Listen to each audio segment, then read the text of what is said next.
அந்த பக்கம் பார்க்கணும். நம்ம திருமணாச்சி நம்ம மதுரையில் நிற்காங்க. இந்த டெல்டா மாவட்டங்களை பாதுகாக்கப்பட்ட வேளாண் மண்டலமாக மாற்றினீங்களா, அதே மாதிரி இங்கேயும் ஒரு விஷயத்தை போட்டு விட்டுருங்க, பாதுகாக்கப்பட்ட கனிமவள மண்டலம்னு எல்லாம் முடிஞ்சுவோம்ல.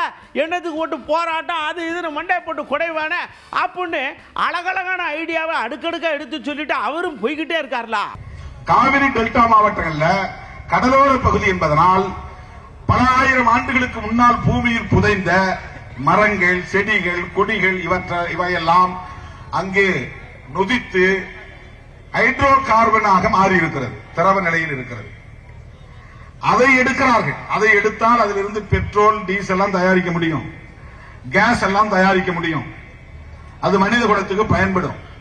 ஆனால் நாம் கடுமையான எதிர்ப்பை தெரிவித்ததனால் தமிழ்நாடு அரசு அதை எதிர்த்து சட்டம் இயற்றி காவிரி டெல்டா மண்டலத்தை பாதுகாக்கப்பட்ட வேளாண் மண்டலங்களாக அறிவிக்கப்பட்டிருக்கிறது.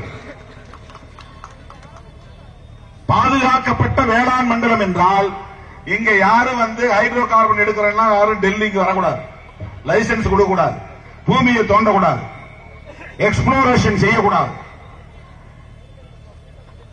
நாங்க தடை விதிச்சிட்டோம்.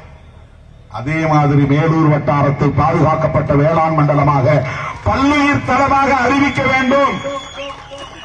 ரெண்டே கோரிக்கை தான். மோடி அரசே இந்த திட்டத்தை கைவிடு. இன்னொரு கோரிக்கை, தமிழ்நாடு அரசே இதை பாதுகாக்கும் வேளாண் மண்டலமாக அறிவிப்பு செய்கிற சட்டம் இயற்று.